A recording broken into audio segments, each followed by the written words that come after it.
Our first lesson on beginning to graph has to do with equations in two variables, which will usually be x and y.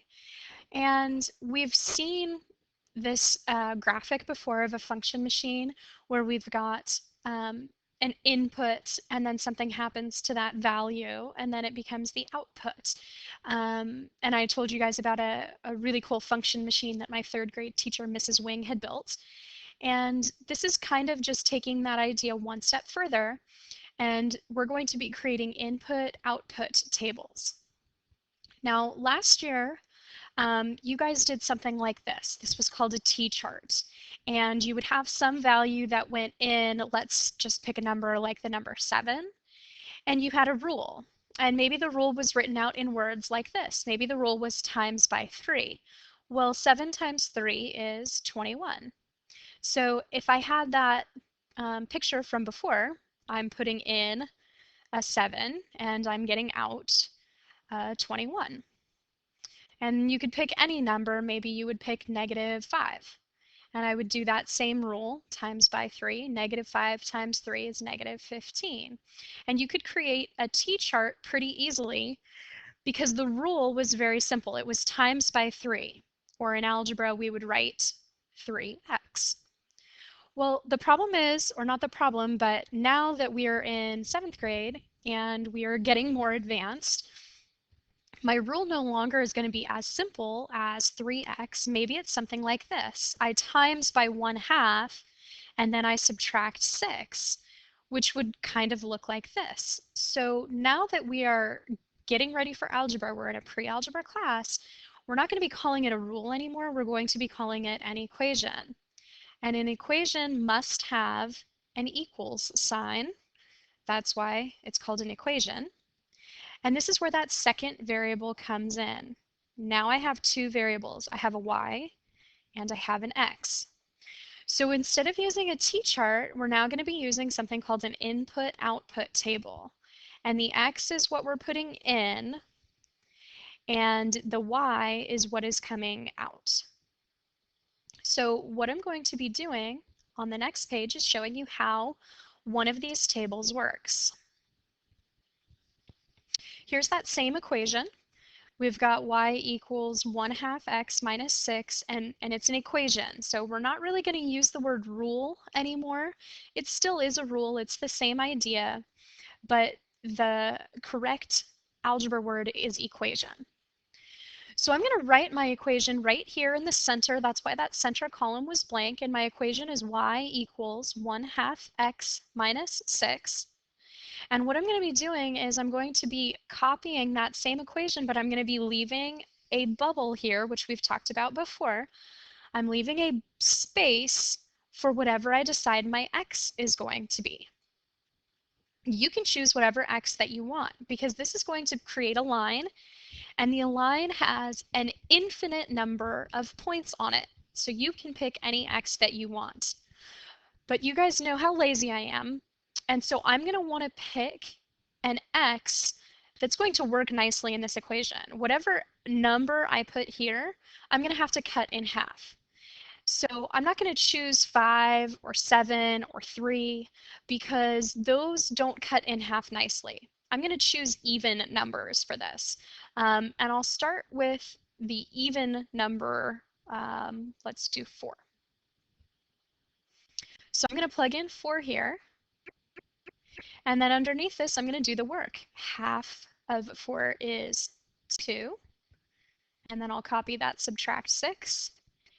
And 2 take away 6 is -4.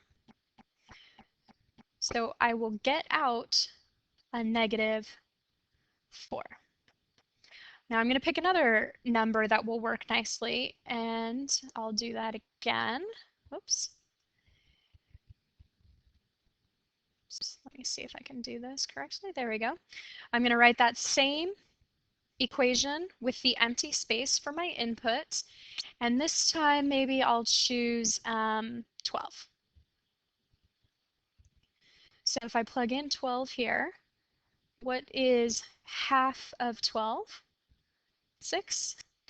I copy the other part, which is minus 6, and 6 take away 6 is 0. So I'll put 0 over here. When I plugged in 12 into my function, a 0 came out. I'm always going to want you guys to use 0 as an input, and I'll see how that works. See if I can get this right the first time. There we go. I'm going to plug in 0. So what is half of 0? Half of 0 is 0. And 0 take away 6 is negative 6. So I ended up with a negative 6. So I just chose 3 numbers here tonight, or excuse me, not tonight, but the next night that I assign a page using this input-output table, I'll probably tell you what values I would like you to plug in for X. But this is how an input-output table works. It's just a little bit more advanced than the T-chart that you're used to. Now, on an assignment, you might be asked to list 4 solutions to an equation. Well, the first thing we're going to talk about is what does solution mean? And a solution is a value that makes an equation or inequality true. Well, on a graph, which is what we're getting ready to do, a solution will be an ordered pair. And an ordered pair looks like this, x, comma, y, which is really nice because our input-output table is already set up to look like that. I've got an x, and then I figure out what a y is. So I'm going to do the same thing. I'm going to put this equation right here in the middle. And in order to list 4 solutions, I just need to pick 4 x's.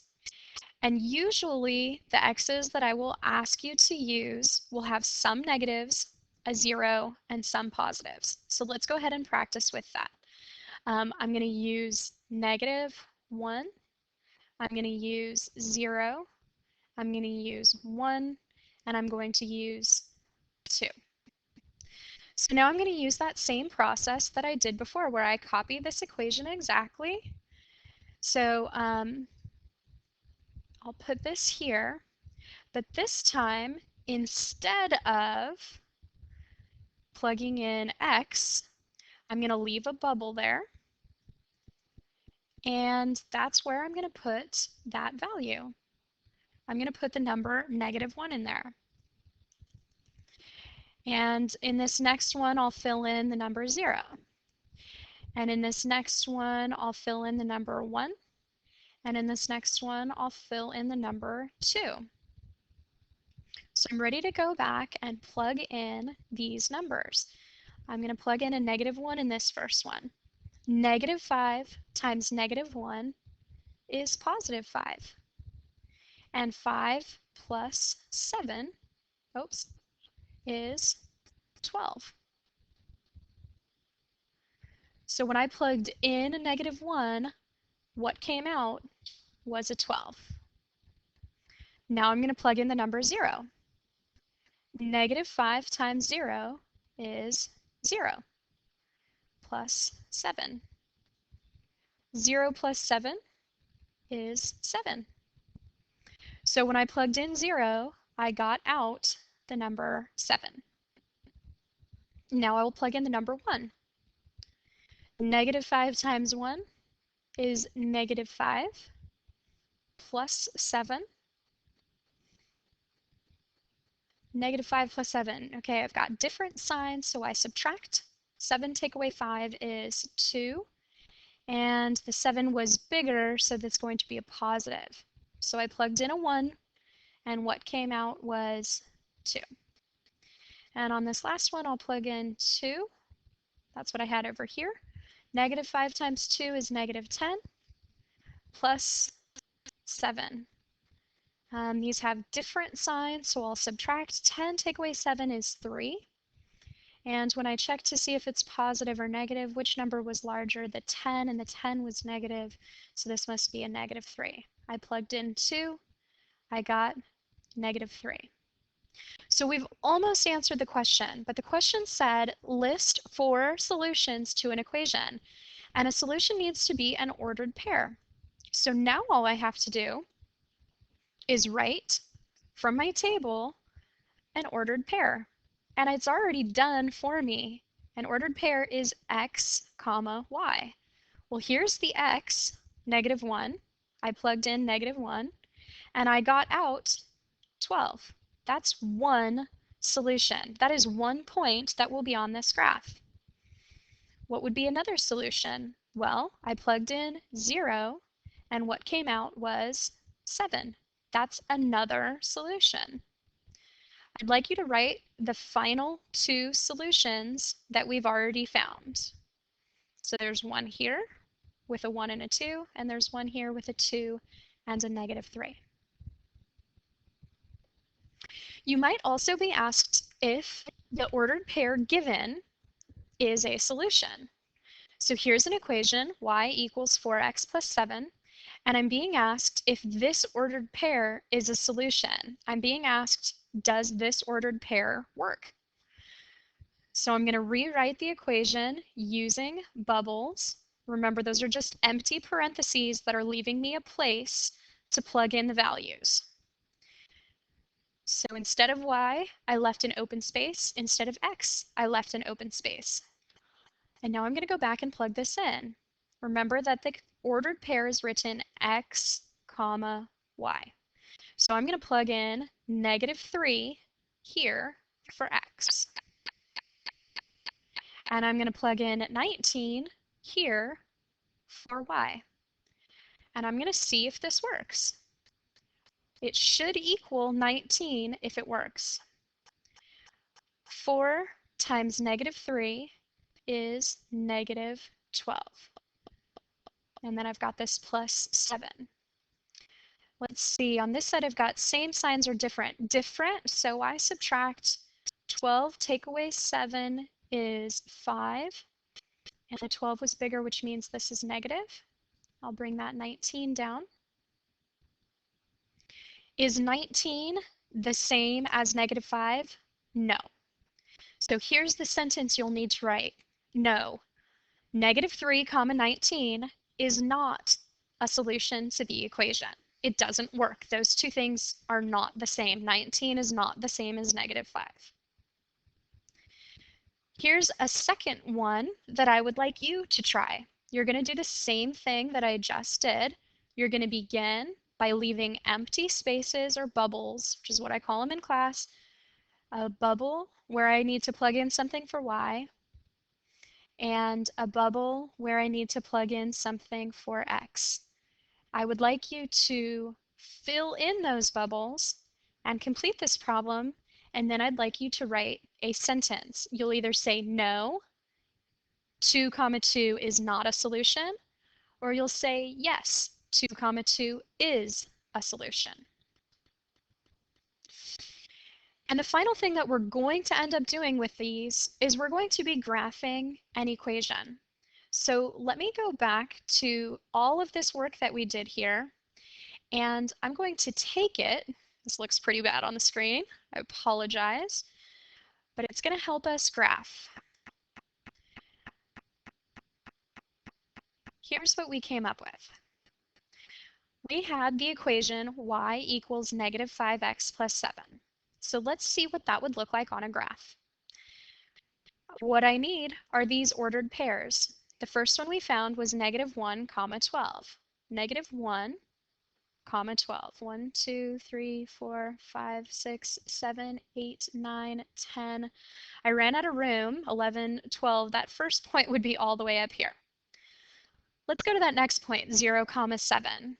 0 comma 7, which means stay at the origin, just move up 1, 2, 3, 4, 5, 6, 7. There will be a point right here. The next ordered pair we have is 1 comma 2. That means move to the right once and move up 2. And our final ordered pair is 2 comma -3. 2 to the right, and then down 1, 2, 3. And what you should notice is that this is making a very steep straight line. Let's see if we can make a straight line go right through this. And that's going to be pretty close. Our straight lines will always have arrows on both ends to show that they continue in both directions forever. So that's how we're going to use our input-output table to graph an equation.